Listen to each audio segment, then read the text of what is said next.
Hello, good evening, good afternoon, wherever you find yourself in this weird, wild, wacky world of ours, and welcome to another exciting installment of Darkness in Dublin. This evening's scene will find our intrepid group of unliving ingenues trapped inside the Kildare Castle House Hotel, some 20 miles outside Dublin. They believe themselves to be surrounded. Already one attempt has been made on the life of the Archon of Clan Toreador, who now lays torpid upon a couch in the hotel's entrance lobby. You feel the air charged with electricity. After all, today, well, who knows what will happen. And just as we join our fellow kindred in this rather perplexing and dangerous situation, every light in the building snaps off as the power dies.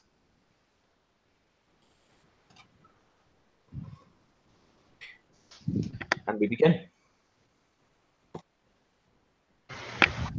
For those of us outside, what do we see?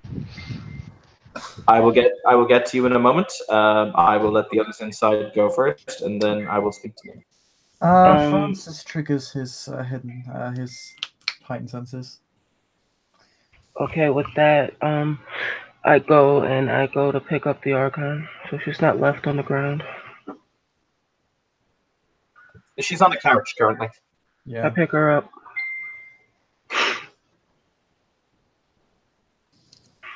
Get her to a basement level 4.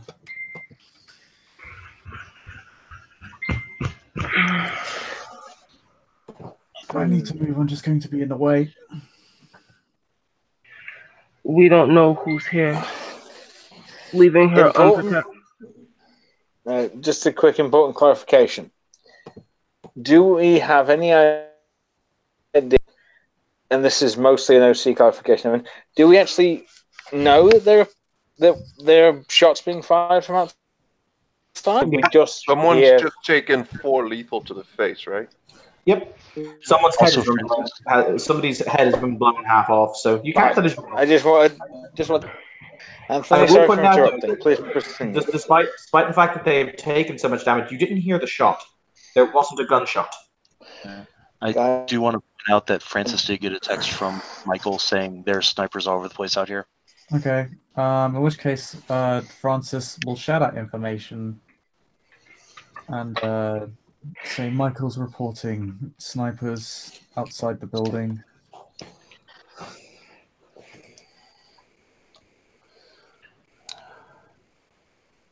Okay.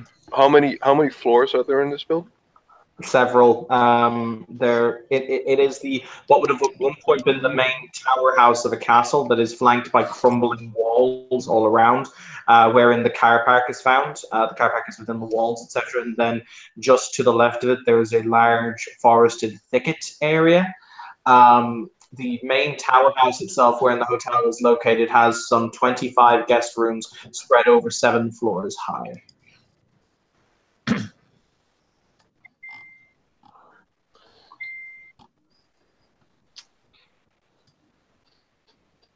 Do we want to hide some of us down in the basement, and then spread out? We'll need to go to the basement. If they storm the building, we're just going to be in the way. I understand what you're saying. I'm also saying we don't know who's here. So going off and separating the party doesn't seem like a smart idea. Would you like me to remain in the foyer where I'll be shot at and destroyed within a few gunshot rounds? Would you like to take responsibility for the dead bodies around you? You pick, Sheriff. Excuse me? Gentlemen, focus. We need to work together here. We're under siege. Stay away from the windows. We've got people outside scouting. We wait for them to report back. I need 1 or 2 people to start searching inside, see what we can find that is of use. I suggest we retreat inside. We can lay traps. We can lay ambushes. We can possibly find weapons lying around here. This is a siege. We're in defense. We're waiting for the relief. Let's fortify this position.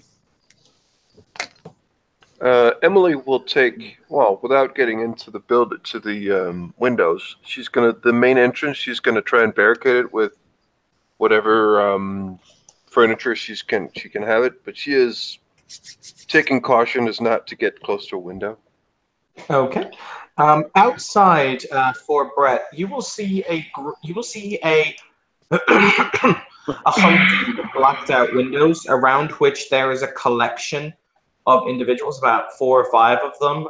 You see one man kind of. Hang on, I have pictures of them. They are dressed as such. There we go. So they are definitely incredibly well equipped and look as if they know how to use the weapons that they have on their personage. You will see one of them appears to be having a conversation on a phone, but you can only really hear one half of the conversation. He'll say, "Yes, I'm unsure, sir. Yes. Our last reports indicated that, do forgive me, when it is they are, well, dead, they revert to some kind of ash-like state." "Yes, sir." "No, in that case, she was not dead." "Understood, sir." "Understood.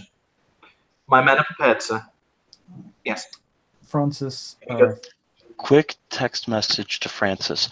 They're sitting in an infiltration team. They're approaching now.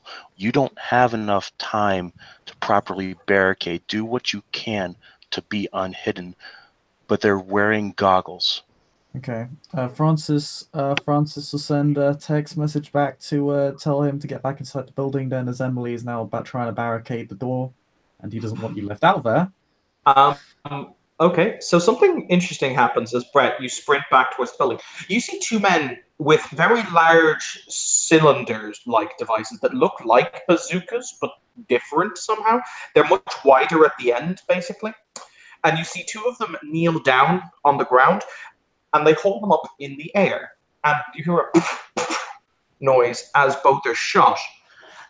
In the air, you see a projectile that goes to about 150 feet above you, give or take, and then they both explode in a bright kind of explosion, as if it was something almost like almost something like a very quick fuse, like phosphorus or something like that. And from on high above you, white powder starts to fall down in a very thick blanket.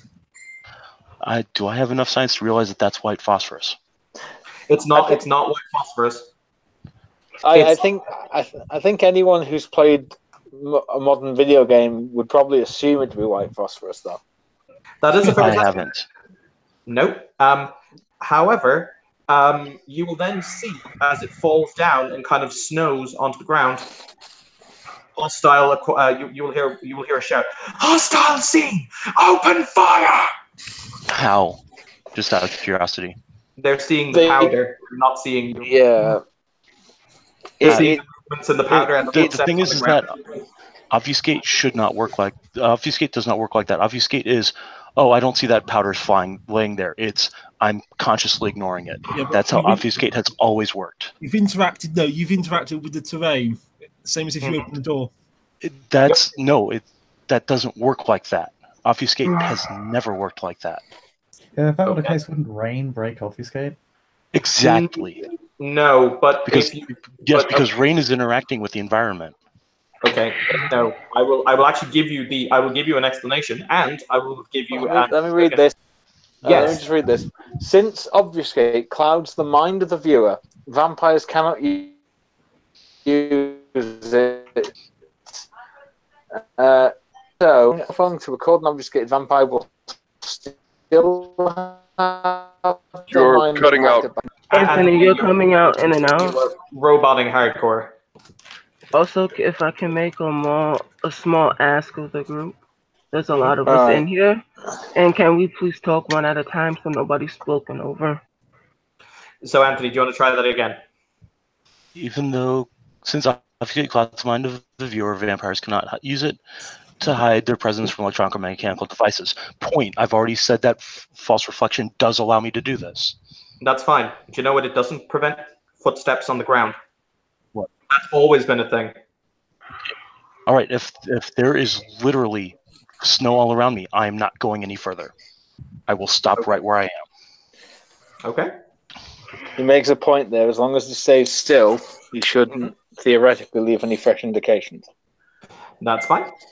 But once again, you also have to be aware. And the thing about vampire is, and I'm going to give a little bit of, a lesson here. The thing about vampire is that sometimes in vampire there are preconceived notions. These preconceived notions are not actually inherent truths. Once again, for example, there's also technically a range on obfuscate. You can actually be out of range and can be seen. But anyway. We'll continue on. So they'll say, lost him, sir.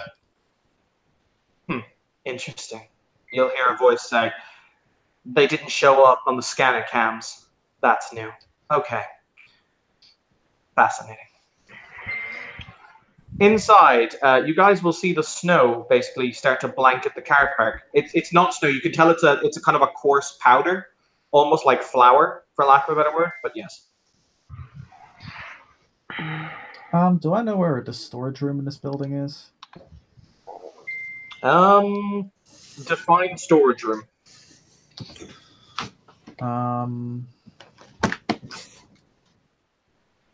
That's a good question. Anything from staff room to basement to janitor's closet to... there is a basement that is located just behind the reception desk going down. Okay. There's also a wine cellar.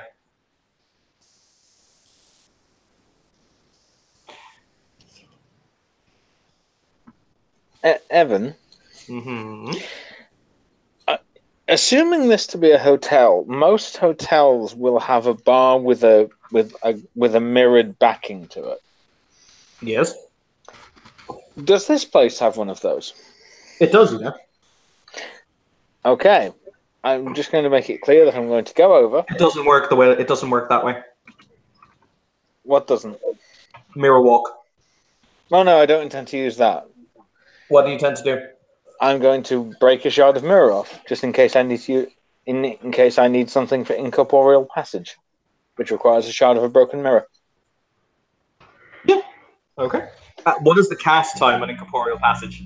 I believe it's 15 minutes. Yeah, 15 minutes. That's why I'm getting the stuff now. I don't think it's that quick. It's 5 minutes per level. So if shit hits the fan and we are trapped somewhere, I will at least have a way to, run, because I'll be immune to physical attacks. You will see a man dressed in the military outfit here walk forward. Brett, would you like to make me a perception awareness check? Sure. Oh, one last thing to Anthony. When you use that, you cannot look up from the mirror, or else you break it. Technically not true. The mirror just has to be reflecting me. It says that if I turn the mirror away so it's no longer reflecting me, then I break the effect. So in theory, I could tape it to my chest, and it would still technically function. Perception awareness. Easy point of reference. This way, so we're not going off of memory and the way we think things should be. If a rule is called into question, please consult the book. That's all I ask, so we don't talk over each other and we don't waste time. Thank you. Perception alertness. Thank you. In the meantime, I'm going to make a telepathy check to Hood, if that's okay. Mm-hmm. I'm not sure if I actually have to roll if difficulty? it's passive. I'm just going to double check. It's dark, so difficulty 7. No, I do need to roll intelligence subterfuge. 0. Beg your pardon? 0. Okay. A figure kind of walks forward and he raises his hands over his head, and he will then remove a very, very small voice amplifier, so essentially something that is connected to a small speaker that he has with him. And he'll simply say, all right, by the way, telepathy only needs to be rolled when it's actively, I think it's only if the person does not wish the telepathy to go through. Okay. If you actively are okay with it, I don't think you have to roll against it. Okay. Where was I? He raises a small speaker to his mouth. He says, right, I'm going to be honest with you, gentlemen and ladies. My apologies. All I care about is the unconscious individual who you lot are hoarding. Kindly surrender them to me. We leave. Everyone's happy. I'm going to give you 10 minutes to comply. If not, I will force the building. You have 10 minutes. I recommend you use them well. And he takes 2 steps backwards, looking at the building, before turning around and returning to the Humvee. Brett, you can make the same perception awareness check again as he leaves. Or alertness check, rather, as he leaves.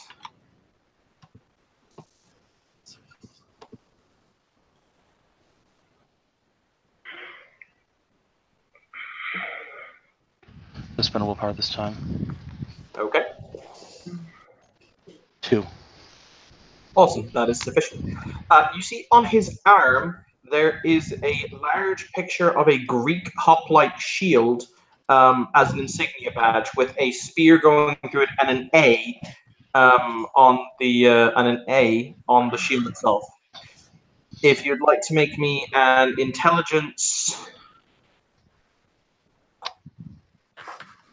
I'm trying to think what really covers current affairs.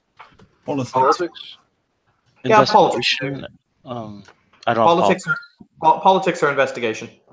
All right, that's 6. It's going to be difficulty 6.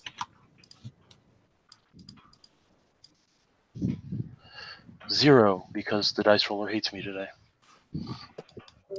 That is somewhat unfortunate. You're almost sure that it's a symbol for something, and you know it's a symbol for something, but you can't exactly put your finger on it.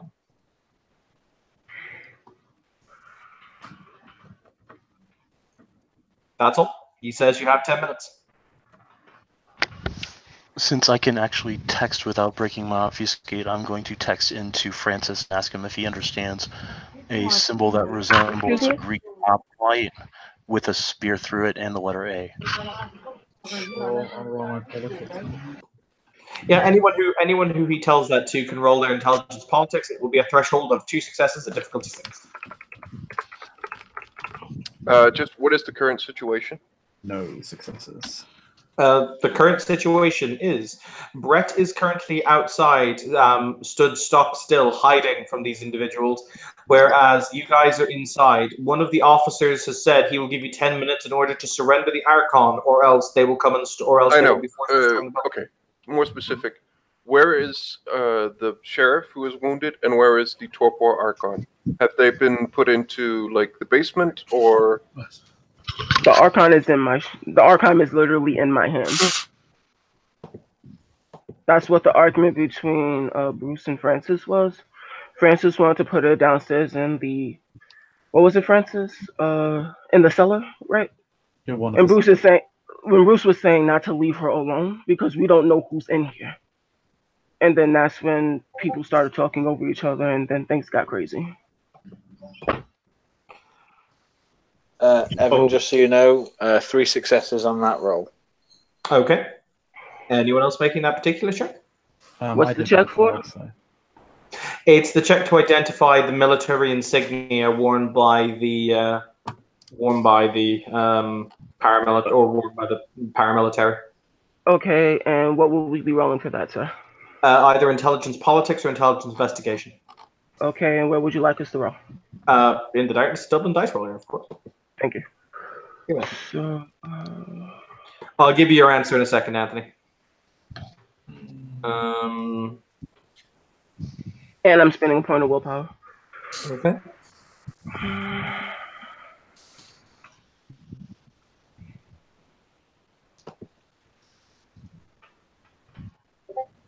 Five successes. Okay, you will both meet the threshold. Basically, what you will both get is that's the symbol for a paramilitary, or not a paramilitary, for a private military company called Spearhead. Now, the interesting thing about Spearhead was they were the PMC that were hired to, to do most of the heavy lifting when Dublin was reconquered from the Sabbat by the Camarilla.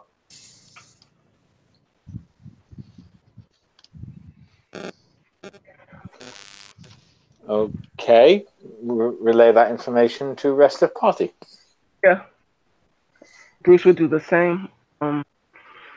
I will be right back. I'm going to mute myself, but I am still here.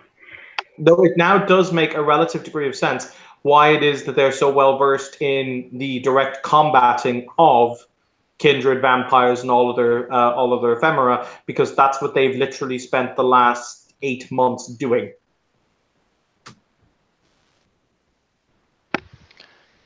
Question, Evan. Answer. If I use the beckoning, and then I get knocked unconscious, will the beckoning still occur? The beckoning is the animalism, I summon animal thing, isn't it? Yeah. Yes, it will still go ahead. Considering just taking one for the team and summoning a pack of wolves to eat these people. Wolves don't exist in Ireland. Damn. There's literally nothing like large predatory that exists in this country. Yeah, wolves are actually very, very rare in the British Isles. Yeah. Brett would like us to believe. Yeah. Brett, hang tight, because I think that we can. But everyone forgive me for breaking character real quick, but relax. We got this. We can do something. So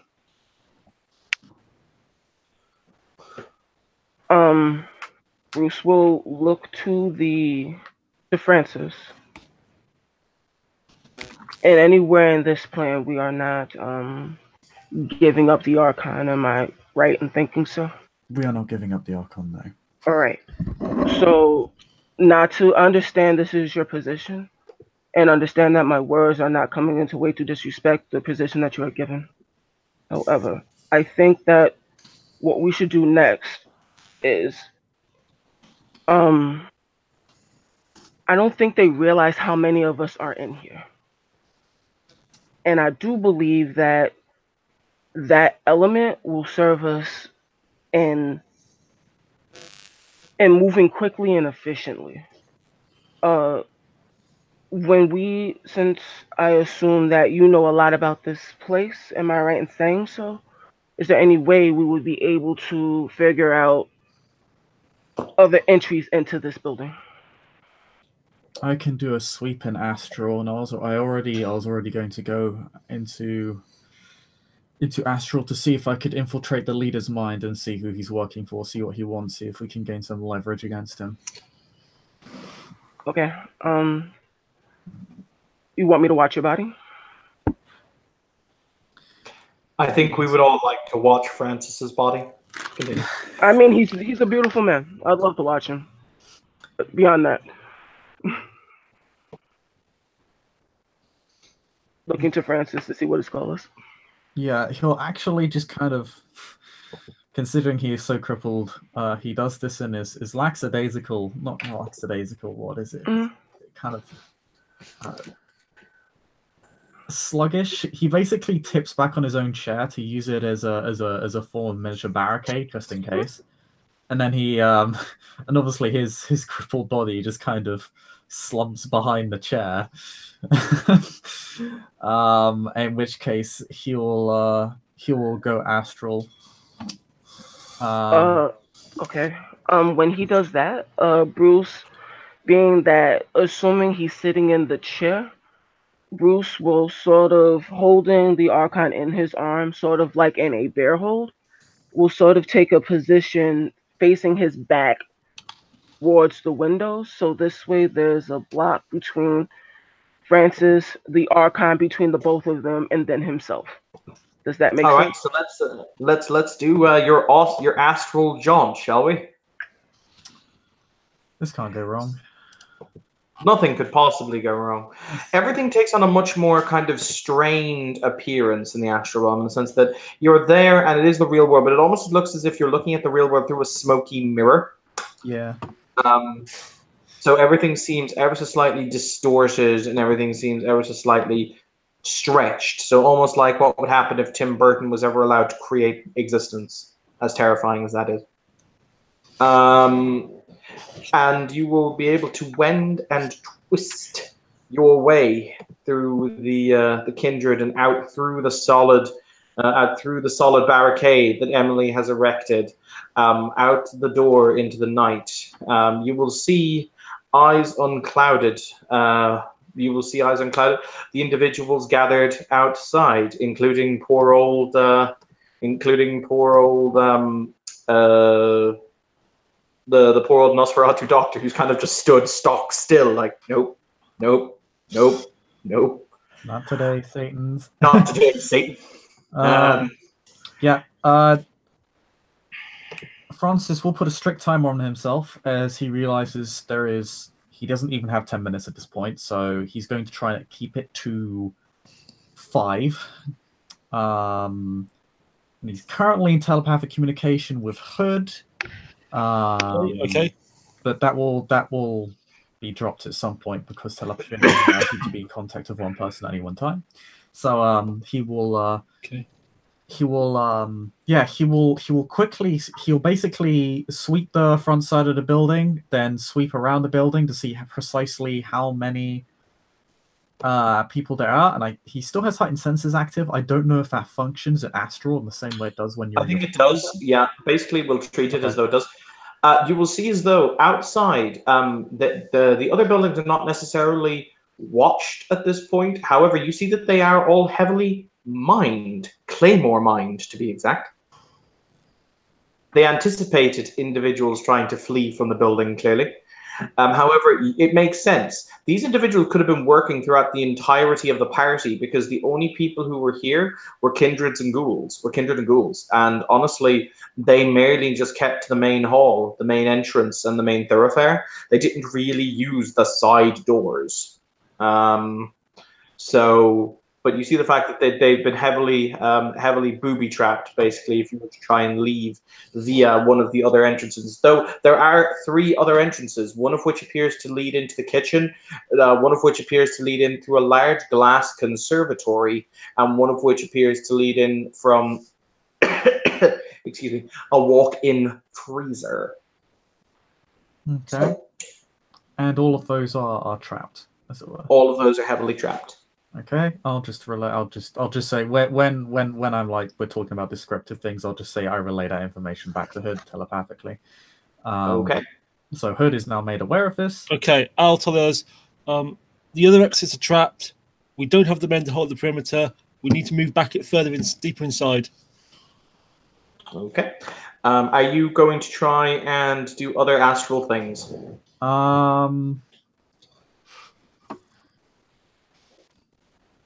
He wants to do a quick check of their equipment. Does he see? Are all the soldiers concentrated on the outside of the building? Yes. Sorry, not on the outside, on the front side. Yes. Okay, so they haven't encircled the building. They've just placed traps there. Mm-hmm. Okay.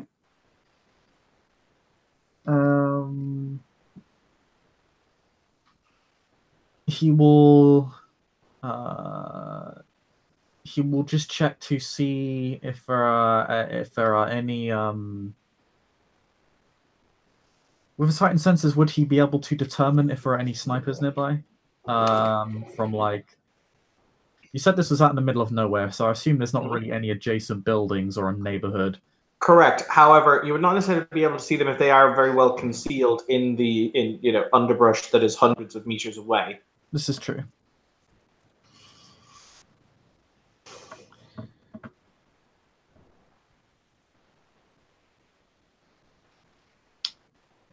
How fast would he be able to go? It depends. I think he could actually travel pretty fast because he can travel ridiculously fast in astral form. Like, you're not limited to normal movement speeds. I believe one of the stats that was given was you can cross the world in a couple of not necessarily in a couple of minutes, I think, or an hour. You just go whoop. It says an astral form may travel at great speeds. Sorokeratel can use roughly 1,000 miles per hour, 1,500 kilometers per hour as a general guide. Okay, well that's simple. Yes. That makes sweeping the underbrush ridiculously simple. Would you like to sweep the underbrush? Yeah. There are 27 of them in all. Oh shit! 27 snipers specifically? No, 27 personnel. Okay. And how many at the front of the building, and how many are snipers? There are 3 snipers located on either side of the building covering the other escapes, and then the remainder of them are located. There are 2 snipers then located back where it was at the front entrance with the rest of the men. Okay. Yep, again, that information is relayed to Hood. Bear in mind, this is coming incredibly quickly because he's moving like a... Yes. Yeah, so he says like one thing to you, then within the span of about 5 to 10 seconds later, he says, "Oh, and this."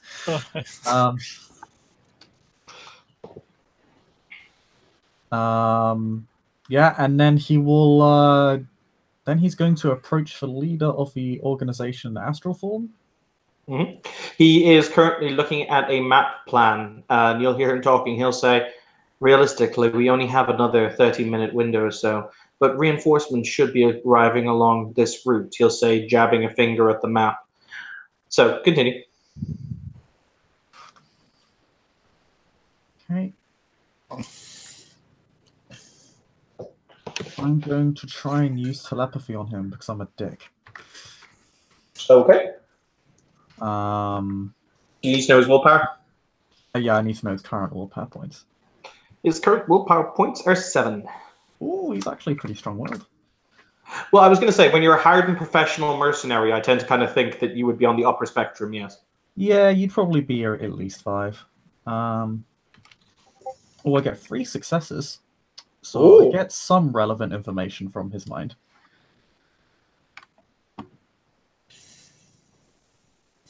All right. Define some relevant information for me.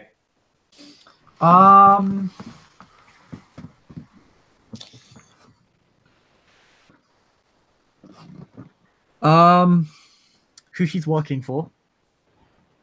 The name of his. He doesn't know it. He doesn't know. Okay, that's interesting. He doesn't know the name. Okay. You'd assume that was a security precaution taken. He simply he in every communication with her, he simply calls her Milady. Okay. Let's see what else.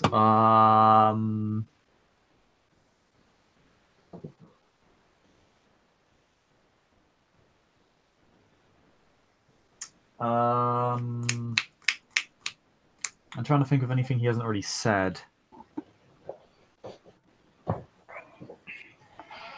I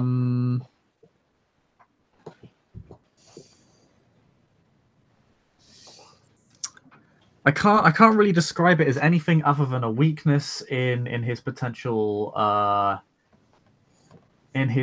battle plan. I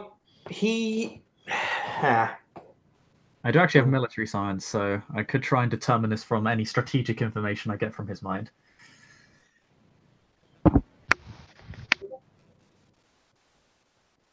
I apologize, that's very vague. It's kind of an obvious weakness. His weakness is he is entirely overconfident.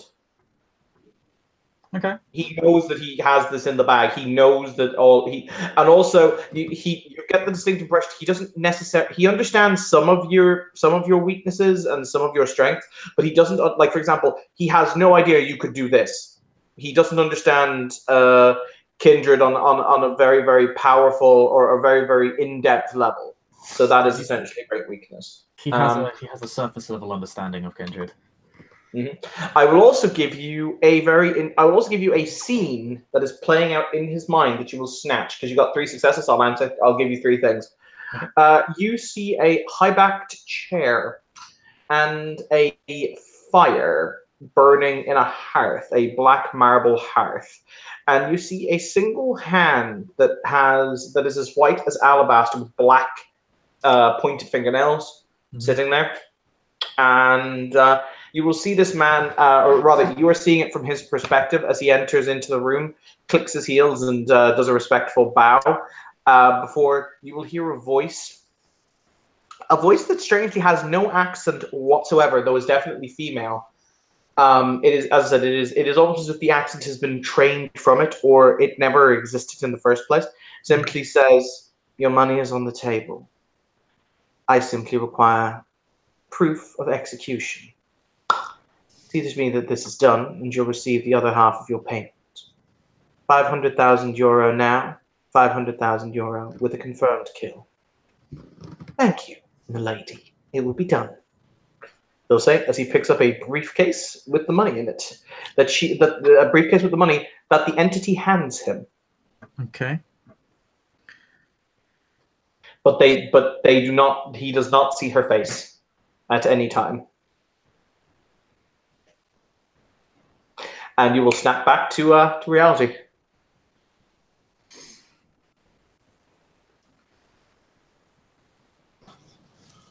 And from there, he had a specific route where he was expecting reinforcements to arrive from, yes? Yeah, it was basically the main road that connects this place to the nearest town. Okay. He didn't pinpoint any specific area on the road, did he? He just kind of said, this road? No. Yes. Okay.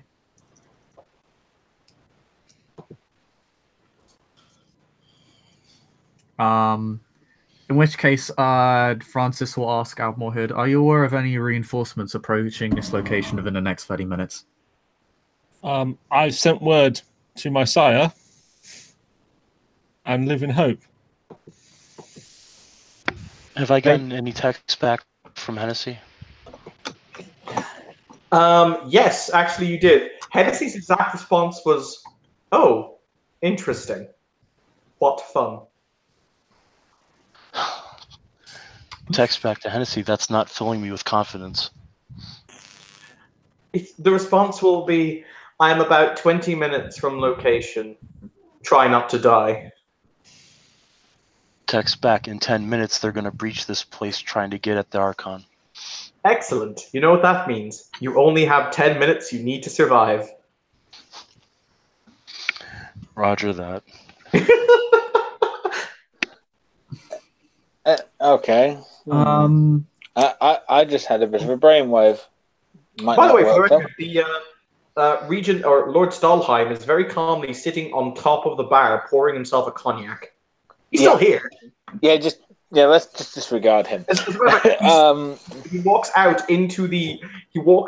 with the bottle of cognac in one hand and a series of glasses in the other, and he will start offering people cognac. Cognac.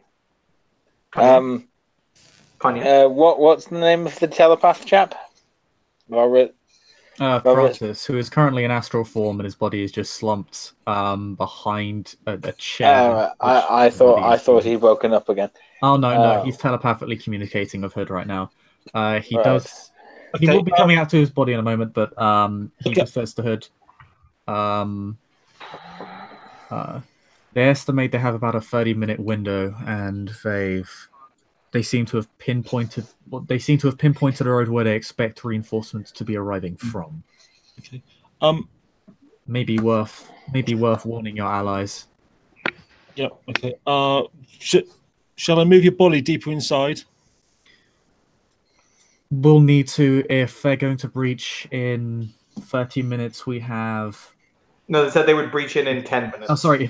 Yeah, we've got less than 10 minutes. Yeah. Reinforcements are expected within 30 minutes maximum, which means we're going to have a significant window we need to survive. Okay. And there's about 27 of them outside the building, which means we have a great deal of work to do. Okay. Well, I'm going to carry on doing what I've said I'd be doing along. Barricade, retreat aside, more barricade, lay traps, find weapons. It's going to take a while to clear 25 rooms, and they don't know which room we're in. And we'll just take it as slow as we can. Can I get all of you inside to please make me a perception alertness check, which will be a difficulty 6 check. It will require 3 successes.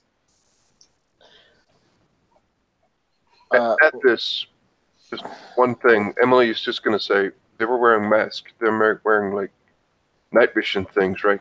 Do we have anything that can, like, blind people? Because if we have, I think we can have something that makes a flash. We're going to find those assholes. Well, this is why I said, search this place, find what we can use as weapons. Also, can I just say that when Francis wakes up or returns to his body or whatever, he draws back to his body now. Right, Mikhail basically has one very important question. Did you by any chance get a phone number? Bruce will move from in front of you so you can actually have a conversation.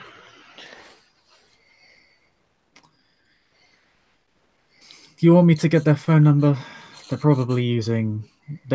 He doesn't know the identity of the individual. I've already. Oh no! I don't need his. I don't need their employer's phone number. I need his phone number, pointing out the door, like in the vague direction of where they Not would right presumably be. We have work to do. Cognac? Trust me on this.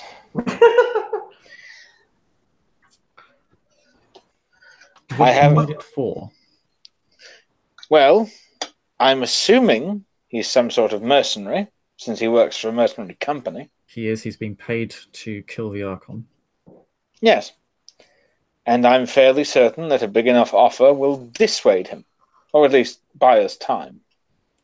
I can give you... actually, did Francis... I think he did. It was like 500k or something, wasn't it? Yeah. For the first half of the payment? Mm-hmm. Yeah. Yes, but Archons tend to have large amounts of resources behind them. And if we save the Archon's life, we'll be owed a fairly significant boon. Something tells me this guy's got his professional reputation to worry about. I don't think you can buy him off. Always worth a try. But keeping him talking for a bit wouldn't be a bad plan. He was offered... He was already been given one half of the payment up front. It was 500k. He'll receive the other half once the job is done. So you have a number to work with at least. Okay then. Phone number, please. He he kind of gives like a blank stare. Well, I don't have it, and I can't keep jaunting out into the astral plane. I think you can shout pretty well at him. Emily points at Emily, I'd like to put it, Emily gets a single XP because that's fucking amazing. We can't use super magic. What do we do? You could shout at him. We can. Okay, fine. In that case, Evan, I'm going to... Just before you do that, I have 4 successes on an alertness roll. I had 3. So what do we get? Okay. For those of you who managed to pass the threshold of 3 successes, Evan, was there a diff mod on the Allspecs? beg your pardon? Does heightened senses lower the diff? Depends which sense you heighten. Hearing. No, it's based on sight, unfortunately. Okay. No, I don't know. 1 success for me. Okay. Yeah, cool. Those of you who passed. You know how I described the room being plunged into darkness, and it still is. Mm-hmm. The lights on the security cameras are still active. Something is still viewing. The security cameras are still active. Whatever we're going to do, we should do it quickly. Okay then. We'll walk over to near to the front door, so at least within a position of where I'm not going out into the open. I'm staying with a wall between me and them. Okay. But close enough where I can bellow. Is it possible for us to talk? A few moments pass. That depends. Are you willing to surrender the Archon? That depends. Are you willing to offer us decent terms? It's quite simple, really. You leave. I have no interest in you. Give me the woman. You all go scot-free. Nice, simple. Not quite so simple. Because at that point, you'll make a lot of enemies. Even if we get out of here alive, we'll have enemies more powerful than we are. And they won't stop until you're dead. That all depends on how powerful your friends are. I didn't say they were my friends. No, They're the Archons. No, not your friends, not the Archon's friends. No. How powerful my friends are, Sonny Jim.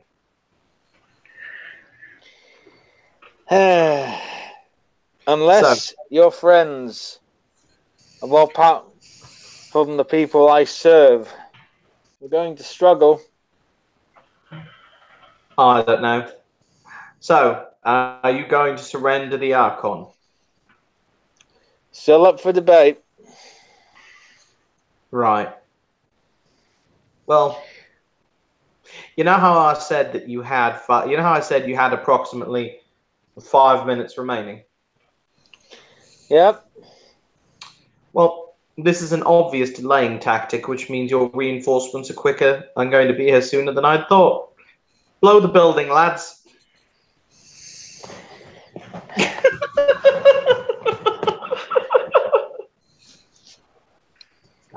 Anthony and Brett, you guys both see this. A small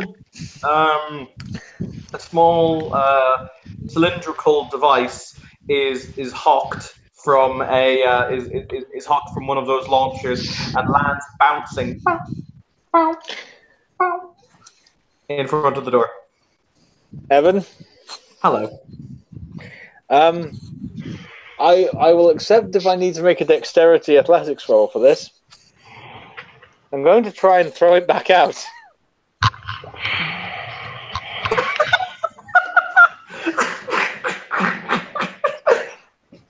Case in point, people with celerity should be able to do such things at a much more effective rate. Apparently, only me and Brett see it. Because you're the ones who are looking at the, or you're the ones who are standing at the door. By the way, Anthony. Yep. You know what would have been a good ritual for you to get? Yes. Okay, just making sure you're aware that that is a good ritual. Oh yeah, I have a few good rituals. I just didn't have the time to use them. Yeah, Anthony, if you want, you can make a dexterity athletics roll. Okay, can I spend willpower to give myself an auto success? Yes. It's going to be difficulty 8 and require a threshold of 4 successes, but you can do it. Okay. And your celerity will apply to your dex athletics. I don't have celerity. Well then. Yep. Dice gods be kind. Motherfucker. 3 successes. Not enough, but... You do, however, have fortitude, right? No.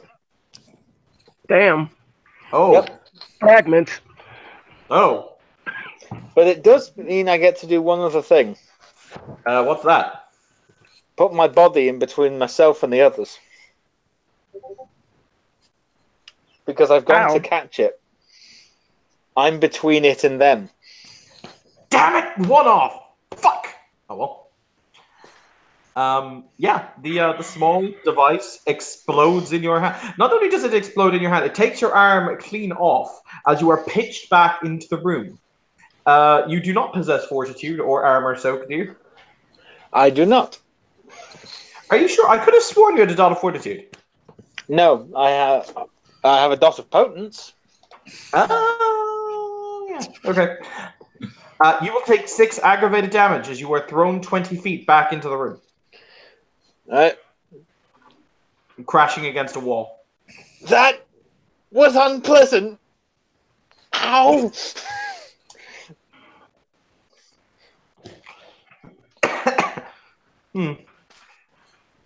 Lord Stalheim kind of looks at the door, looks at the Anthony, looks at the door, and he'll say, "Interesting.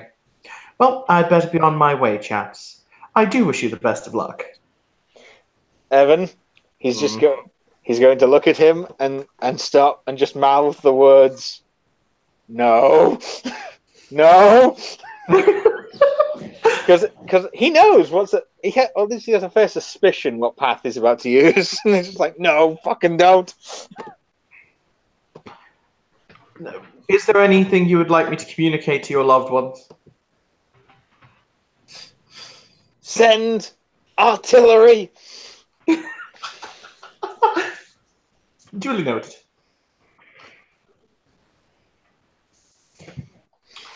I'm in all this time, he'll look around the room and he'll say, I'm surprised no one has once asked me for my help to intercede on your behalf. I don't Should I be fancy owning. offended? No, I just don't fancy owning Tremere life debts. Quite understandable. Quite understandable. Well, what can I say? These things happen. I shall bid you all a very good evening, however. May the night keep you well. See, at least we can have a sense of, at least we can have manners on the topic. With that, he is surrounded by a corona of emerald or a corona of crimson red light before. Of course, I'm eventually before else. I was so tempted to try and counter magic him, but no. Would you really want to literally piss on your superior in the pyramid? No. I said that's why I said tempted. Didn't actually do it. Technically, didn't he just break the Tremere Oath? Technically Sure. not. His actions don't directly endanger his fellows in the clan. Nani? It endangers You you. just No, You- because I can still technically say if I can get you guys to hand over the Archon, I can walk away safely. It's still technically within my own power. technically you don't have an arm, my sweetie. But that was due to my choice. He believe it or not, that's how he saved. He asked a question. None of you have asked for my help. Yep. That's fair. Well, he did offer to teleport us out at the start, in the last scene. I know He did. too. Surprised the other two didn't go with him, but you know. Yep. But If it helps, he's in disgrace, so he wants to see if he'll sink or swim. yeah, I already have a bad enough reputation within the pyramid. Michael gets telepathic communication. Hi, Michael. Okay.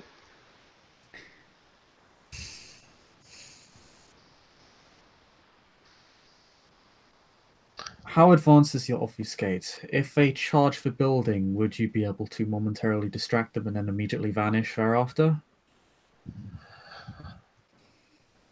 If I move even a bit, I would be interacting with some kind of thing they've put down that will prevent me from revanishing. Okay.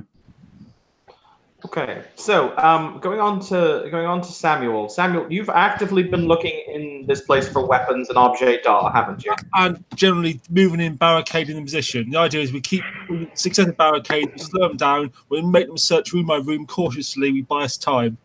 And I've been helping him. Help it. Okay, so you will in fact find a wonderful trophy room, perhaps you would call it. You know, with the vestigial remains of old hunting, of old animals and trophies past, Splendid. which does. Yep, splendid. Which does contain several things like coats of arms crossed with swords, etc. So there are a number of swords. You're not exactly sure of the quality of them. They're probably reproductions, but you reckon you might get at least one good smack with them. Yeah, sounds good. Any shotguns or the like? No, it's a hotel. As I said, these are very, very old and were clearly the purview of the family who must have owned this place privately prior to it being a hotel. They wouldn't keep guns like that on the premises now that it's a public space. Okay. Right. Well, I'll take the best looking sword. I've got my 3, so I can see if I can appraise them. And as I said, the metallurgy is not great. They were clearly reproductions from, probably the 1970s or the 1980s. But you're relatively sure that they're not sharp. But then again, most swords aren't sharp. We're cutting through armor for the most part, so that's fine. Well, okay, great. That's progress. And yeah, so general, we barricade this in. And I'm trying to look for something we could use as some kind of basic trap. Going a bit home alone on them. There's nothing really that you find for a basic trap. However, make me a perception alertness check. Anyone who is actively searching for stuff. I assume we can find lots of alcohol at least. Yes. Okay, so we have potential for Molotov cocktails. I'll make. I have 6 successes on a perception alertness. Holy crap! Emily just literally like chews up perception alertness and spits it out. She's like, I got 4 successes. For me. Yeah, you guys will find a vast vat of cooking oil. So a huge amount that was clearly meant for some kind of industrial deep fat fryer, but that could easily be placed on the ground and either make the ground very, very slippery and impassable, or could be lit on fire. Okay. Tremere, can you conjure fire? I cannot conjure fire, but there is something I might be able to do, theoretically. Is it called owning a lighter? That's one thing I can do, but I can also do something else. Evan, you say the cameras are watching us. Mm-hmm. Is there a power box or a fuse box anywhere? Yes, it's located just above the in and out keys that you get in hotels, just above the behind the desk in the main lobby. Is it possible for me to either make my own way there or be helped there without being in the direct line of fire? Yes, you can make your own way there. You're fucked up to all heaven, but you can still move. Okay, because once I get there, I'm going to use Path of Technomancy and burn the thing out. I'm going to destroy the power in this place. Okay, cool. Please, what level of Path of Technomancy are you using? That's going to be level 2, but I am going to be touching the fuse box, which means it isn't going to have the +1 difficulty modifier for not touching it.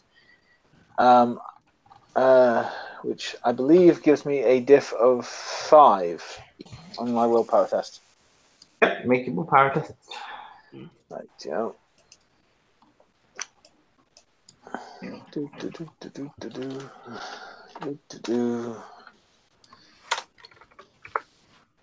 Okay, that's a total of 6 successes, which, according to the rules, the equipment is a total write-off, completely unsalvageable. All right, there is a brief spark from the fuse box as the security cameras go dead. What just happened? You asked if I could do something. I did something. Okay, that's right. She will, or Emily will, with all the oil, she will just make sure that the now 3, one more injured person is hauled somewhere safer, and Francis they're will gonna actually say, if we're intending to slow them down, then I want to hold the wounded on either the highest floor or the lowest. And I'm also going to make a intelligence military science roll to see if I can come up with any ideas that may help. I get 2 successes. Well, you know what would be a really interesting idea? What? The power in this building is now completely shorted out. Anthony has seen to that. You can only seem to find there are 2 ways of getting upstairs. There's either a main staircase or there's an elevator. The elevator is now completely out of whack, considering that there's absolutely no power to run it. If you were to destroy the stairs,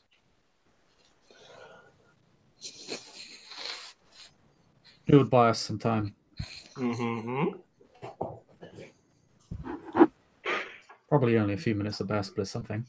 It does then run the risk of them just targeting the upper floors with something flammable. Why don't we However, you guys are far more able to survive a drop from a height than they are. And that is a potential exit strategy we can use if push comes to shove. A lot of us are not exactly in a state to try it, but we are not exactly in a state to ignore any alternative options. We're going to have to take risks if we want to escape this or survive this until reinforcements arrive. I concur. A high ground is our best option. If we hold the basement, they can just throw firebombs down into it. and we're trapped. And then we can use the destroyed stairways as choke points. Get the others up. I'll work on the stairs.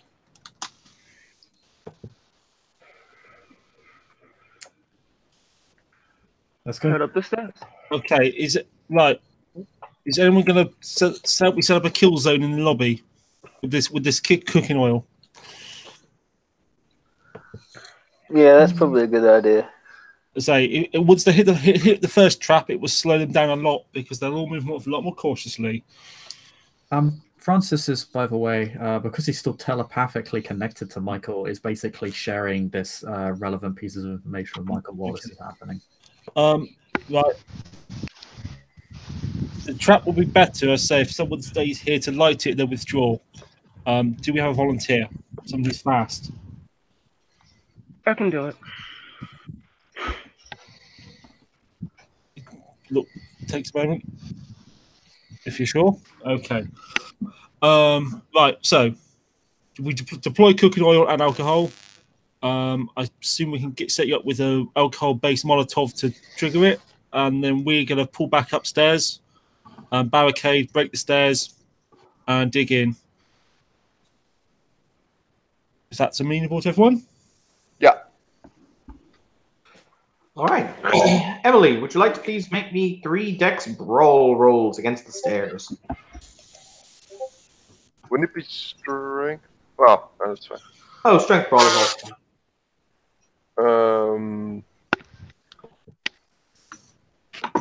and plus potence? yeah, plus potence.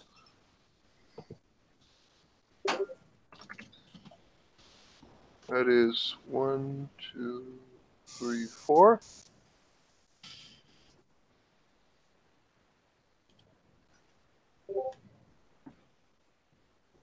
That is 7 now.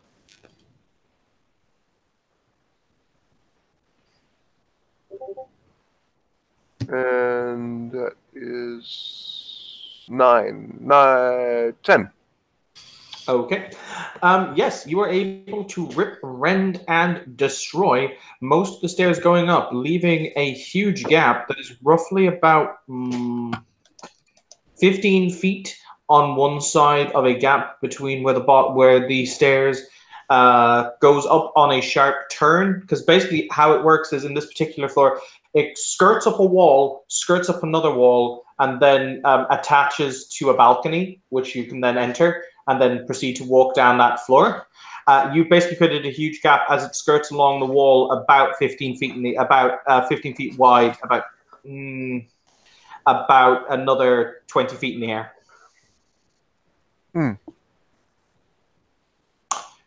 Okay, so Michael, you will see that they've formed up and are now moving forward. Texting into to Bruce and CCing it to Francis. They are beginning in a forward breaching formation. Gotcha. Understood.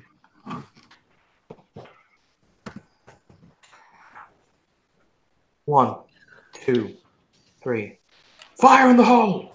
And he'll say as he places a blasting charge down. A few moments later, dodging down the stone steps and taking cover, the outer door is blown in a shower of splintered wood, cracking metal, and the sound of scraping stone.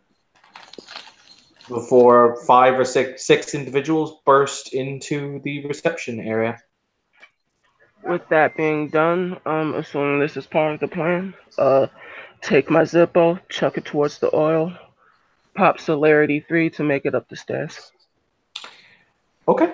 The fire blazes brightly and hotly as the Zippo impacts it. You will see the men are completely taken by surprise, unexpecting this. They recoil and writhe in the fire. Many of them, hang on, many of them are caught completely by surprise, so are pitched backwards by the fire. Their comrades rushing up the stairs, however, not so much. They will level guns and will fire at Bruce. What will happen is, Bruce, they're going to get a round. 3 of them are going to get a round of shooting at you, and then you'll have to make the Dex Athletics check in order to in order to jump the gap between the damaged staircase, basically. Let's do it. Can I assist him? If you're willing to also take some fire, yes, you can. I will. Okay. In that case, Bruce will be shot at by 3 people, and Emily will be shot at by 1.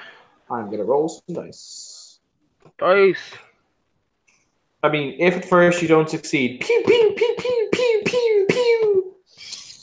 I'm gonna give them a +1 difficulty because obviously there's a lot of acrid smoke, and their friends are on fire. Mm-hmm. So.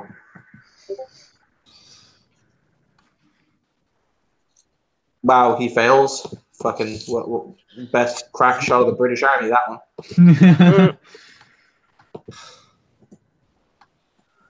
I see we're bringing in. I see they've stormtroopers in first. Apart from that one. Oh, well, fuck my. Tasty, 1, 2, 3, 4, 5, 6 successes. Mm-hmm. It's gonna be like that today. Lucky it was possible to do it. We're still using Dark Ages Fortitude rules, right, sir? Yeah. All right. Give me a second. I just have to roll this final damage. So that's gonna be. It's a heavy assault. It's a heavy assault rifle. Mm-hmm. So that's gonna be 8 plus 5 is 13. 13. Well, I still have to roll it, but yeah, 13 dice of lethal. This is reminiscent of that time when Bishop was like, "Hey, Evan, what? Soak a giant setite axe." And I had a set. Yeah. But hey, you did. I did. You So did. that's 1, 2, 3, 4, 5, 6. 6 lethal. I take nothing. That's cute.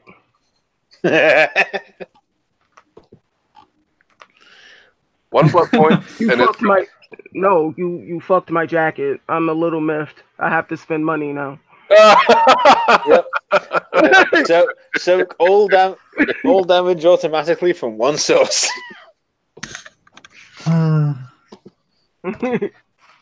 Was that a wistful sigh of, if only I had fortitude?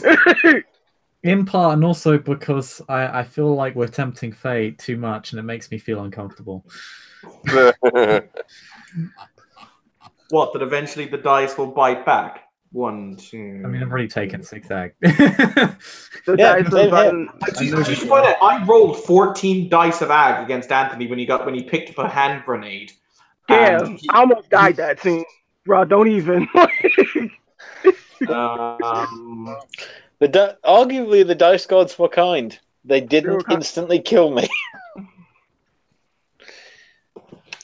Give me just a second. And for darling Emily. 1, 2, 3. Wow, all of that. 3 lethal. Yes, I'm going to spend 1 blood point, and well, wait, no, I do have 1 fortitude, but I just shouldn't soak actually. Yeah, I soak it. Grumble, grumble, grumble. All right, Bruce, please make me that sweet dexterity athletics check to jump up the stairs. It will be difficult. It was originally going to be difficulty 8, but because Emily is helping you, it will be difficulty 7. It was originally going to require a threshold of 4 successes because it's quite a long jump, but it's now only going to require a threshold of 3 successes because Emily is hurping. All right. She's holding up a hand and just waiting to catch you. All right. So with that, I will make this roll. So 3 is 9. 9 plus 3 is 12. That's 12 dice. Role playing. 12 dice.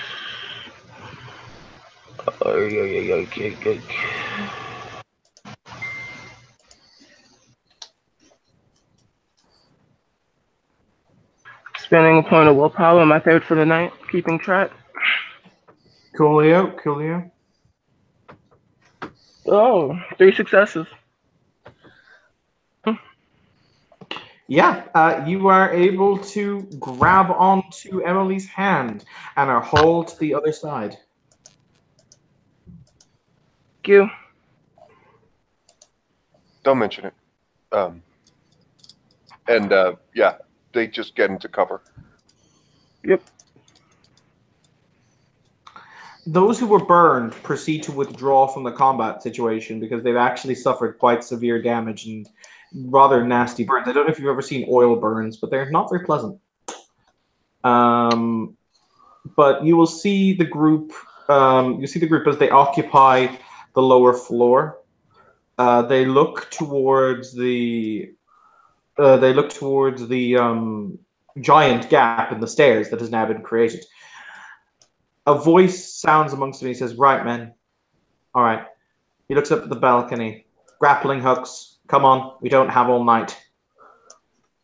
There is a kind of a nodded agreement, and you guys will hear a kind of a metallic sound of metal on wood. Take my position guarding the Archon, for it's my duty. Emily is gonna run up to the balcony and trying to get those grappling hooks off. Okay. You will once again be exposed to a round of fire. Because they have people covering those who are clambering up, basically. Okay. So it's snipers, or what? No, it's just people with automatic assault rifles. Okay, but once I get into just the balcony, does it provide cover, or yeah, is it just when I'm running? It'll provide you cover, so it'll increase their difficulty to shoot you. Okay. So I will roll 3 sets of dice. Basically, there are currently about 4 people who are climbing up. Just one other thing. At this point, Emily's not even realizing it, but she is manifesting claws at this point. That's fine. Claws are amazing. Why else would you play a gangrel? On a side note, they're like my least favorite clan. But I've never liked them. No, I lie. I hate the Malkavians with a fiery passion. You just hate fishmalks with a fiery passion. Yes, and I have never seen a non-fishmalk Malkavian. It's a horrible thing to say that, Rose. I stand by my statement, sir. Another time. I tell you what, if he dies, I'll make you a non-fishmalk. Excellent. I will hold you to that. Okay. So, let's see if this round of shooting is any better. I don't know. This is a difficulty 8. That includes the 10, so that's 1, 2. Okay, so Emily will have to soak. One moment.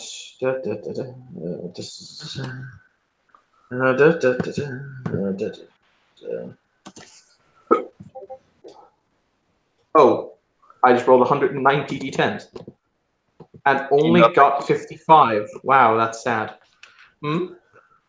Yeah, it's weird. You actually rolled 1 D190. Yeah, you rolled 1 die. Okay, I'm just getting tired, apparently, so my brain is shutting down because I can't roll anymore. It's fine, you all die. I win. Yay, sleep time. That's not how that works, Evan. Damn it! There we go. I finally got it right. She takes 1, 2, 3, 4, 5, 6, 7 lethal. And with my 1 fortitude, I soak 2 of them. Ouch. And doesn't lethal automatically halve as well? Nope, that's bashing. That's bashing. All right. Yeah. I thought lethal from bullets halved. Well, No, I know it's what worth my it next character will be. Unless you shoot for the head, a vampire counts as bashing. Yes, that's right. Actually, Bishop, question: does an arrow in Dark Ages count as lethal? It does. I think it does. Yeah. Oh That wait, makes no sense. This does count as bashing because it's gunfire. Unless it's a specific type of ammunition. Well, no, it's also they're aiming for your head. Yeah, they're aiming for the head, so it does Yeah, lethal. that's the thing. Okay, so it's okay. Fair enough. Well, you only rolled. But yes, arrows do lethal. They're more effective than guns are. Crossbow bullets, I think, do bashing, but I think actual proper arrows do lethal.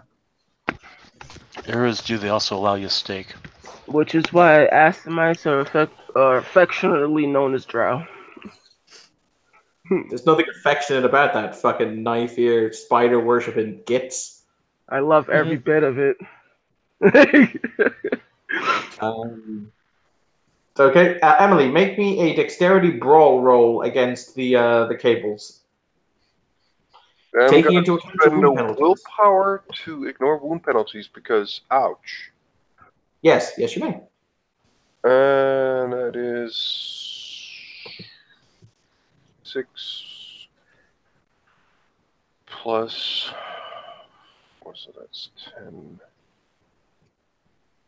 By the way, just because it will annoy Bishop. Hey, Bishop, you know the Setite Elder Kementiri? I think it's Kementiri. Yes. Yep. Has Bardo 7. Enjoy that. Oh no, she stole it from the bloodline before they were destroyed. Mm. Yep. I just That's actually canonically true. That's actually not false. She did do that.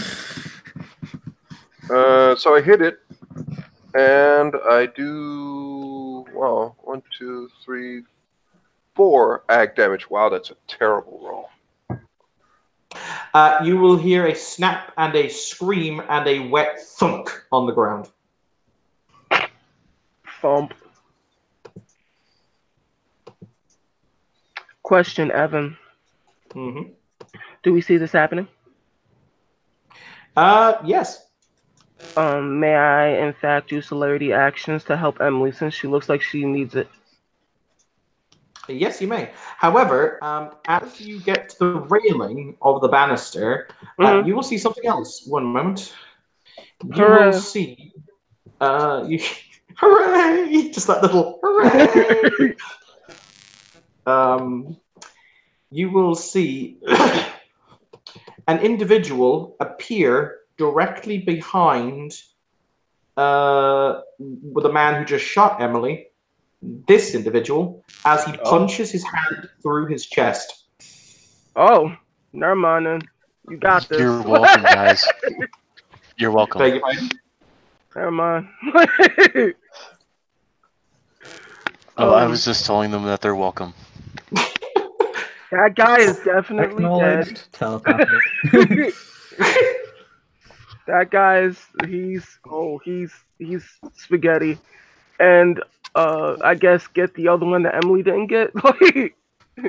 All right, make me a dexterity combat roll of your choice in order to snap the wire.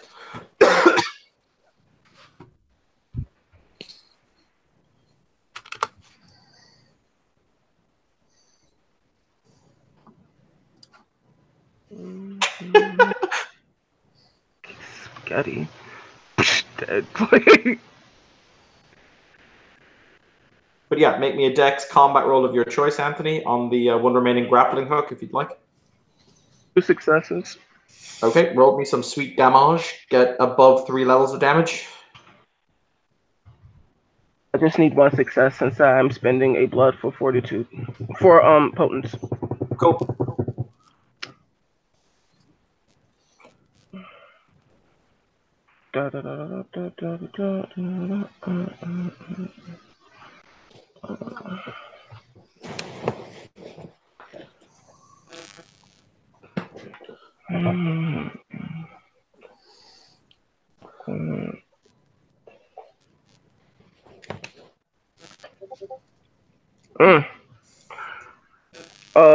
exactly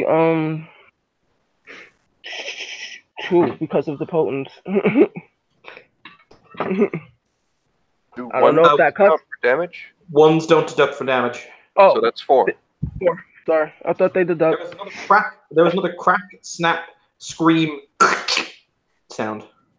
At which point you'll notice the fact that the military personnel notice the fact that there is somebody else in the room with them who may or may not be holding their friend still beating heart in his left hand. At which point they turn and they open up on him, like literally you see bullets fly in full automatic. They do knock him back, like you see them impact his body, and he's kind of forced backwards a little bit. Then he has that epic. He looks up, and it's almost like the scene from V for Vendetta where he simply says, "My turn." Oh, Carry on, like man. that scene. In the blink of an eye, 3 of them are dead. One of them has their neck snapped. The other one is elbowed so hard in the spine he doubles backwards over, and the last one is thrown up into the air before being before being allowed gravity to naturally take its course as he splinters his skull off the ground. I have humanity of 7. Do I have to make a humanity check? It's pretty violent. Nah, fair enough. He will look up to those above and he will say, "My Nosferatu have dealt with those who are outside. You can come down now." I take my charge and I head downstairs. For the Nosferatu that is outside, what do I see? At one point, somebody is shouting into a walkie-talkie, basically demanding an update. At which point, you see the large, burly Nosferatu draped in bandages, whose name is Nassim, bury a knife up to its hilt right through his eye, and it becomes very, very sad. From there, as a group of about 7 Nosferatu proceed to go to town. That's my clan. Evan. I would, I don't know how you're ruling influence right now, but I am pulling media and high society. I'm saying that whatever happened at this hotel was part of a movie known as Mission Impossible, Pick Your Number. Can that actually be the title? To back him up, I'm going to throw my bureaucracy to make sure that the appropriate permits get pulled for that. And basically, it'll take a few minutes for you to all get down, but the seneschal is standing in front of you. The seneschal is actually he's not very physically imposing. As I said, he's only about 5'6", and he's not built in any way, but he looks at you from under the eyes of the mask. You can't even see the eyes. As I said, it looks the same kind of slit black as it is there, and he'll say, "Well now, this is interesting. Dr. Ivanov, I'm almost certain when I last saw you, you had an arm." Yes. I also didn't have shrapnel burns, and this building had a functional electrical system. Interesting. Emily's going to go over and pick up. Well, she's actually she's just going to waddle over and just look if anyone needs a hand moving, like the sheriff or Ivanov or, well, people.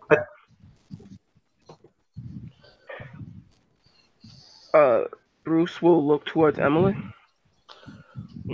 And he will say, when you're an adult and when you can speak for your own actions, I owe you a major boon. Make sure you log it with the Harpy.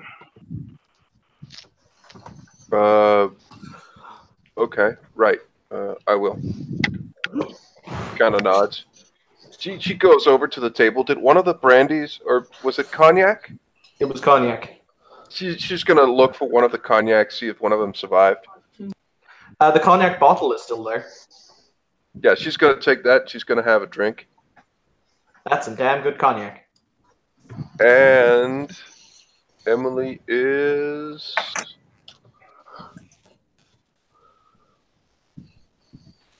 going to spit it out pretty much immediately. She's not going to be able to hold that shit down. She's just going to spit it out. Doesn't seem to bother her really. I'm somewhat amused the fact that Spearhead decided to actively work against our interests. But then again, he shrugs casually. This is the price of dealing with scum. I have a guess of what might have happened, Seneschal, if you'll indulge me. Hennessy hops up onto the reception desk. So he's sitting there. His legs kind of dangle because, as I said, he's not that tall. But he's sitting up there and he kind of quirks his head to the side and he does the little motion with his hand. You know, the go on motion. It's entirely possible that once the transaction was made with Mariposa, she wanted to get back at us.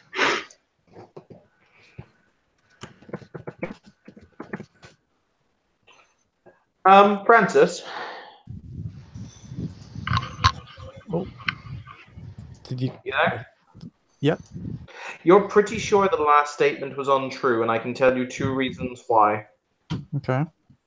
One, you saw the hand of the individual who gave you who gave away the money as deathly pale white, as opposed to the bluish tinge of Bishop Mariposa's skin. Chiasid, they have that vague blue tinge. And also, they didn't speak in the same accent, use the same grammatical norms. But then again, that could be faked, but the other one is much harder to fake than... It would, yeah, because my Auspex is so high. Actually, to be fair, my Auspex wouldn't matter because it's based off the memory of a human who's easily deceived. So, in theory, it could be different. Fair enough. Francis will approach, obviously heavily wounded. In one entire half of his body is burned nearly to a crisp. On the edge of torpor, so, not doing great. But he says, that is possible, but unlikely. When I read the mind of the commander, the figure's hand was closer to a deathly corpse-like pallor than that of the marble blue skin of Mariposa. It is possible she could have disguised herself in front of the mortal. But the figure would appear to be the figure who paid for this operation to take place is likely female. The leader did not know the name of the one who paid him only by an alias. He just kept calling her my lady. Unfortunately, I lack the fedora to act to that particular act. Hey, Evan. You said there was a laptop outside, right?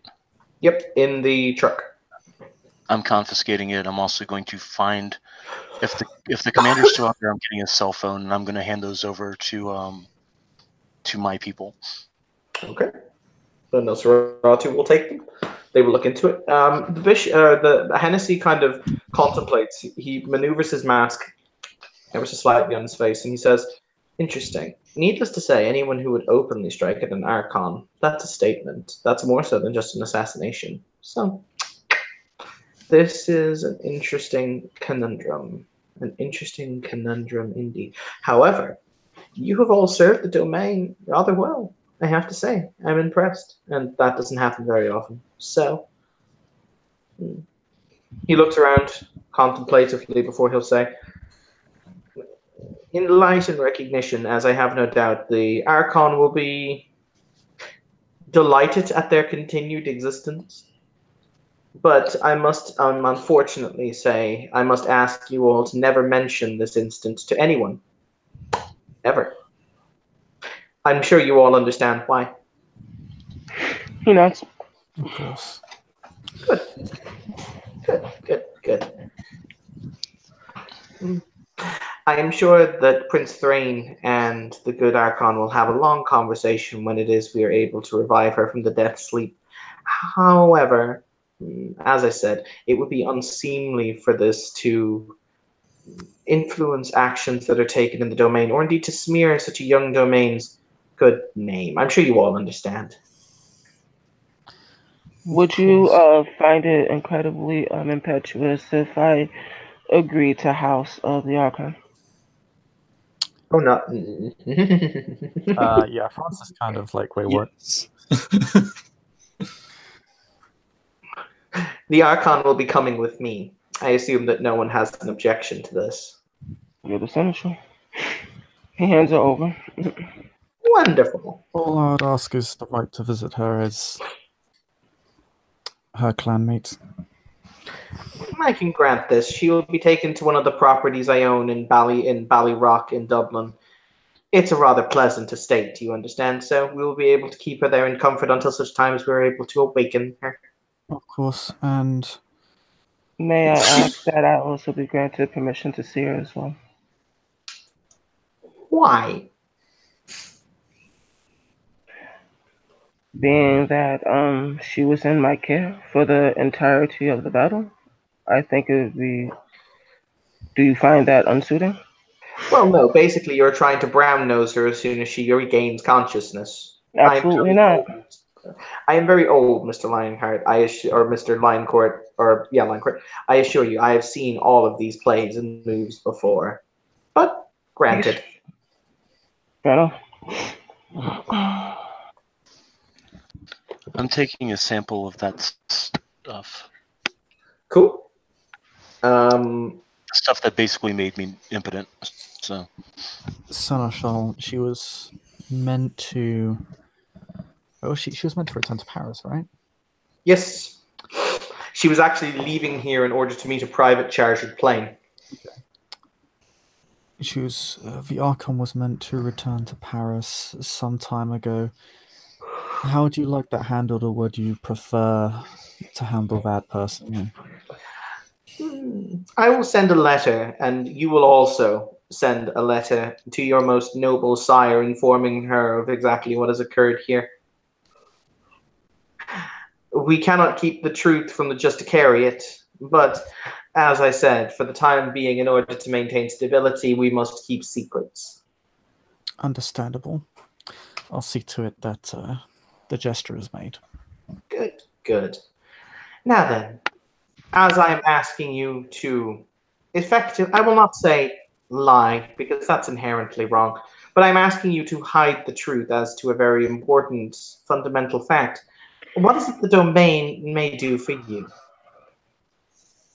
I'm a big believer in when one asks for something, one also gives something.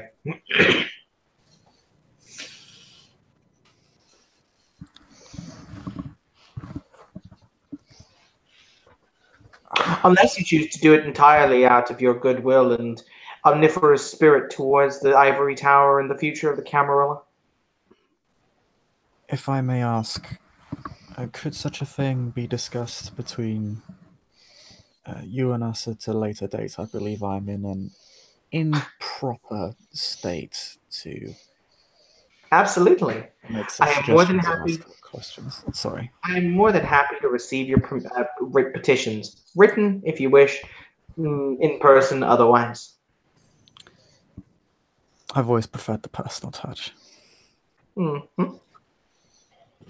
Very well. I have vehicles outside that will transport you back to the city. Mm-hmm. Michael's gonna go over and pick up what's left of Tanner. Is he still alive? Oh yeah, he just got shot in the head. Is there an opening? Define opening. Is there part of his skull missing? No, he's still conscious. I'm going to assume that everyone who was here in the last session is here. They're just slightly grayed out. Okay. Well, then I'll leave him where he is, clap him on the shoulder, and say, "Yeah, that sucked," and walk away. Hennessy will walk up to Michael with his hands clasped behind his back, and he'll say, "Interesting. This was incredibly intelligent. Even if it was botched at the end by our arrival, humanity has an interesting capability, wouldn't you agree?" Michael will nod his head. This is technology that is beyond this thing. The thing is that I told them not to come outside if they couldn't be seen. And He went outside. He's going to look at the others. Did Tanner say he could go unseen? Yes, he did. He's going to look back to Hennessy. Then that confirms it then. They were using specific technology. Technology that I saw that our particular clan has a particular way around. Yes, I was thinking that. However, they then negated my particular ability by making it so I couldn't go anywhere without being seen. As I said, humanity has a creative spark. But this is rather unusual. I intend to look into this, as I recommend you all do in your own ways, if you choose to, as this is not just a blow against you personally, or indeed the Arcanate. This is a blow against, well, the domain as a general whole. And that is something that cannot be allowed to go unanswered.